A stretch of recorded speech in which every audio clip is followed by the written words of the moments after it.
నమస్కారం అండి. So operation Sindoor తర్వాత పవన్ కళ్యాణ్ గారు ఒక ప్రెస్ మీట్ లో కొన్ని వ్యాఖ్యలు చేశారు. ఏ విధంగా అంటే ఇప్పుడు సోషల్ మీడియాని ఉపయోగించుకొని కొంతమంది ఇష్టం వచ్చిన పిచ్చి కూతలు కూస్తున్నారు, ప్రకాష్ రాజ్ లాంటి వారు. సో ఈ విధంగా పిచ్చి కూతలు కూస్తే ఖచ్చితంగా కఠినమైన శిక్షలు వేస్తామని. సో మీరు ఈ వ్యాఖ్యల్ని సపోర్ట్ చేస్తారా?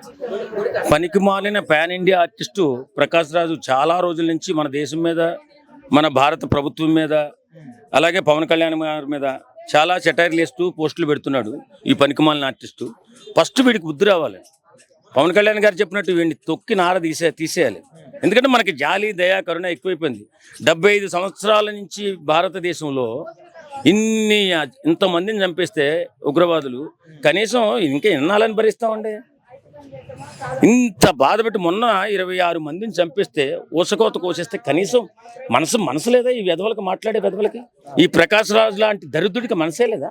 కావచ్చు, సిపి నారాయణ కావచ్చు, వీడొకడు దరిద్రుడు సిపిఐ నారాయణ. ఎందుకు ఈ ఎదవలు సేవ చచ్చిపోయిన సన్నాసులంతా ఇంకా బతికే ఉన్నారు? నిజంగా సేవ చచ్చిపోయిన సన్నాసులు సిపిఎం నారాయణ వీళ్ళంతా కూడా ఇంకా ఎందుకు బతుకున్నారు?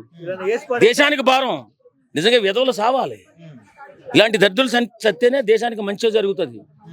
ఇప్పుడున్నటువంటి ఈ పరిస్థితిలో ఇంత ఘోరాతి ఘోరంగా 26 మంది ఆడబిడ్డల సింధూరాన్ని తుడిచేసిన కర్కశ మూసల నా కొడుకులు పాకిస్తానీ ఉగ్రవాదులు, వీళ్ళ మీద మనం యుద్ధం ప్రకటిస్తే మళ్ళీ పక్కలో బళ్ళులాగా మన దేశంలో, మన భారతదేశంలో ఉంటూ ఈ కొడుకులు మాట్లాడే మాటలు అసలు ఏమన్నా బాగున్నాయి?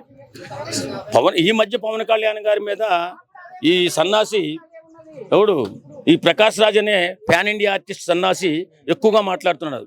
వీడికి మాత్రం ఖచ్చితంగా బడితిపూజ జరగాలి. ఎందుకంటే మన దేశంలో ఉంటూ, మన దేశం ఉప్పు తింటూ, మన దేశ రక్తం యొక్క అంటే వాళ్ళ రక్తంతో ఉన్న వాళ్ళు ఇతర దేశాలకు సపోర్ట్ చేయడం ఏంటి? అసలు వీళ్ళకు ఏం చెప్తారు మీరు? ఇది సేవ చచ్చిన చౌట దద్దములు అంటాను నేను. ఈ సన్నాసులకు బుద్ధి జ్ఞానం లేదు. దేశం మొత్తం ఒక వేలు పోరాడుతుంటే మధ్యలో దేశద్రోహానికి పాల్పడుతున్న ఈ వెధవుల మీద దేశద్రోహ కేసు పెట్టి జైల్లో వేయాలి. ఇప్పుడున్నటువంటి పరిస్థితుల్లో దేశం ఒక్కటిగా ఉండాలి. అందరూ కూడా ఇక్కడ ఉన్నటువంటి అన్ని మతాల వారు, ముస్లిమ్స్ కానీ, క్రిస్టియన్స్ కానీ, అన్ని మతాల వారు కూడా జరిగినటువంటి సంఘటనను చింతిస్తూ ఆ దేశంలో ఉన్న ఉగ్రవాదులను ఎంత వందించాలని అందరూ కోరుకుంటుంటే పక్కలో బళ్ళలో ఈ సన్నాసులకి ఏమైందా నాకు అర్థం కాదు. ఈ చవట చచ్చిన సన్నాసులు సావనన్నా చావట్లేదు. నిజంగా భారతదేశం పట్ల ప్రేమ ఉన్నవాడైతే ఈ సపోర్ట్ చేయాలి కదా. జరుగుతుంది అన్యాయం, 75 సంవత్సరాల నుంచి జరుగుతుంది అన్యాయం. ఈ అన్యాయాన్ని అందరూ చూస్తూనే ఉన్నాం. మా చిన్నప్పటి నుంచి చూస్తున్నాం ఎంతమందిని ఎలా చంపేస్తున్నారు వాళ్ళు. ఉగ్రవాద సంస్థలు పెట్టి ఉగ్రవాదాన్ని పోషిస్తూ, పాకిస్తానీ సైనికులు ఉగ్రవాదాన్ని పోషిస్తూ సర్వనాశనం చేస్తూ మాకేం తెలియదని మళ్ళీ మాట్లాడడం. ఇలాంటి వాళ్ళని ఎన్నాళ్ళని క్షమించుకుంటూ పోతాం. నిజంగా మా పవన్ కళ్యాణ్ గారు మాట్లాడింది అటు ఇటు తేలిపోవాలి అంతే. అటు ఇటు తేలిపోయినప్పుడే మన దేశం బాగుంటుంది. మన దేశం తో పాటు ఇతర దేశాలు కూడా శాంతిగా ఉంటాయి, సుఖంగా ఉంటాయి. ఆపరేషన్ సింధూర్ జరిగిపోయిన తర్వాత పవన్ కళ్యాణ్ గారు ప్రెస్ మీట్ లో కొన్ని వ్యాఖ్యలు చేశారు. కొంతమంది పిచ్చి కూతలు కూస్తున్నారు, సోషల్ మీడియాని అడ్డు పెట్టుకొని మన దేశంలో ఉంటూ వేరే దేశాలకు సపోర్ట్ చేయడం కావచ్చు, ప్రకాష్ రాజ్ అండ్ సిపిఎం నారాయణ లాంటి వాళ్ళు.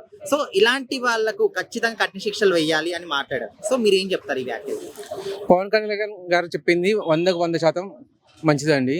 అది జరగాల్సింది. కాకపోతే అది ఏ ప్రభుత్వం అయినా కానీ, ఇప్పుడు బీజేపీ ప్రభుత్వం కానీ, ఇటు టీడీపీ ప్రభుత్వం కానీ, మన పవన్ కళ్యాణ్ గారి ప్రభుత్వం కానీ, ఎవరిని చూసుకున్నా 1% అనేది వ్యతిరేకులు అనేది ఖచ్చితంగా ఉంటారు. వాళ్ళ వల్ల 100% జరగాల్సిన పనులు అనేవి జరుగుతలేవు.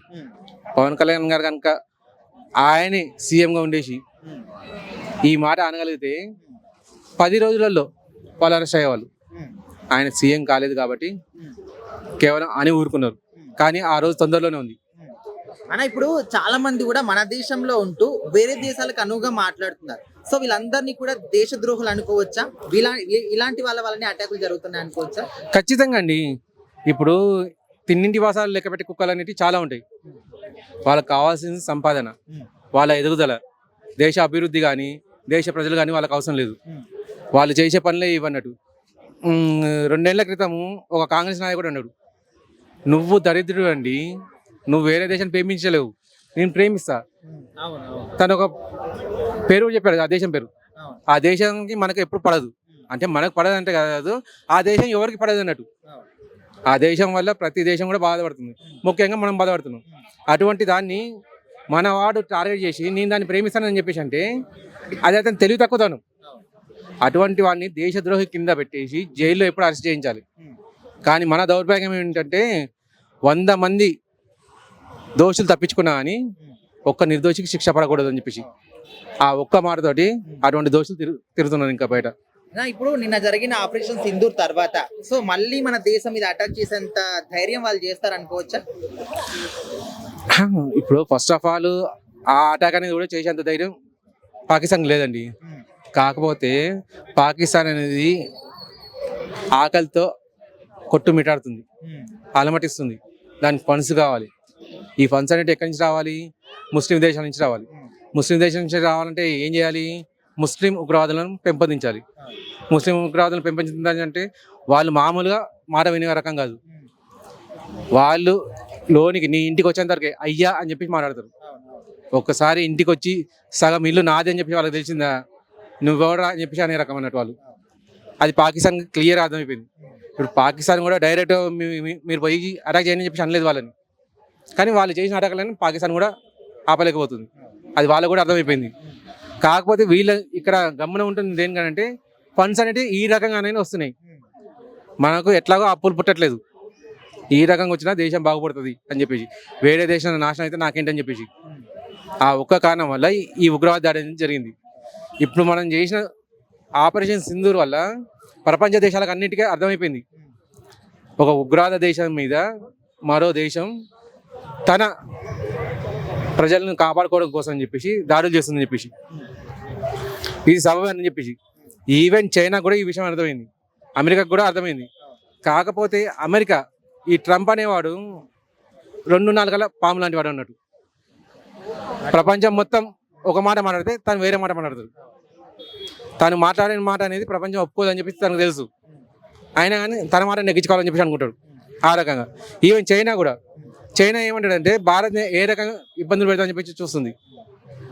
చైనా ఓవరాల్ ఒక మాట చెప్పండి, పవన్ కళ్యాణ్ గారు చేసిన వ్యాఖ్యలు మీరు సపోర్ట్ చేస్తారా లేదా? ఖచ్చితంగా సపోర్ట్ చేస్తాం. దేశభక్తుడు ఎవరైనా కానీ సపోర్ట్ చేయాల్సింది. అది పార్టీల అతీతంగా, హిందూ ముస్లిం క్రిస్టియన్ అతీతంగా అది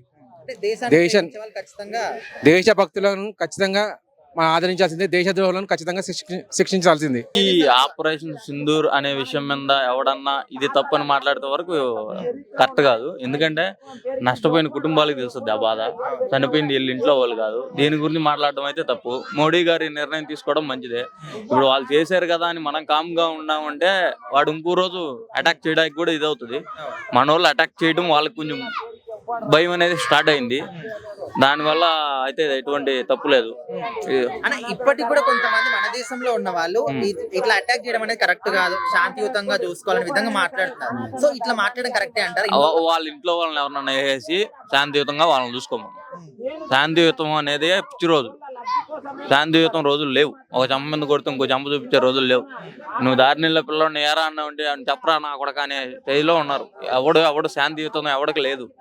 వాళ్ళ ఇంట్లో వాళ్ళు కాదు కాబట్టి చచ్చిపోయింది. శాంతియుతంగా చేయండి, పువ్వులు వేయండి, మజ్జిగ వేయండి, మజ్జిగ ఇచ్చి సపరెత్తండి అని చెప్తున్నారు. అది కరెక్ట్ కాదు. ఎందుకంటే చచ్చిపోయిన వాళ్ళ కుటుంబాలే తెలిసిద్ది బాధ. ఏదో సరదాగా టూర్ కోసం ఫ్యామిలీస్ తీసుకొని చూసొద్దాం అనుకున్న వాళ్ళని వచ్చి చంపారంటే ఇది మన చేతకాంతరంగా ఉంటది అటాక్ చేయకపోతే. ఇది అనేది మాత్రం నేను ఫుల్ సపోర్ట్ చేస్తాను మోడీ గారికి. ఇది మాత్రం మంచి నిర్ణయం. కానీ వాళ్ళు ఇప్పుడు దెబ్బతిన్నారు కాబట్టి మన ఆర్మీని కానీ మన డిపార్ట్మెంట్లను కానీ కొంచెం సీరియస్ గా ఉంచాలి కొద్ది రోజులు. ఎందుకంటే వాళ్ళు అటాక్ అలర్ట్ గా ఉంచాలి. ఇది మాత్రం కొంచెం మోడీ గారు చూసుకుంటే చాలు. వాళ్ళు మన జనంలో కాలు భాగం ఉండరు. వాళ్ళ జనాభా దేశ జనాభా మన దేశ జనాభాలో సగం మంది కాలు భాగం కూడా ఉండరు. మన ఫుల్ పవర్ ఉంది. అది కాకపోతే మనం కొంచెం అలర్ట్ గా ఉండాలి. ఎందుకంటే ఇప్పుడే అటాక్ చేసాం కాబట్టి ఇంకొంచెం వాళ్ళు ఏదన్నా వాళ్ళ ప్రజలు నష్టపోతారు కాబట్టి ఎప్పుడు కూడా ఏంటంటే టూర్లకు తిరిగే వాళ్ళు ఇలాంటి మధ్యతరగతి ప్రజలు ఇలాంటి వాళ్ళే ఎక్కువ ఇదవుతారు. వాళ్ళకి ఎటువంటి సెక్యూరిటీ ఉండదు కదా, రోడ్డు మీద తిరుగుతాం. అలానే ఇంకొంచెం మిలిటరీని కానీ మనం అలర్ట్ చేస్తే కొంచెం బాగుంటుందని నా ఉద్దేశం.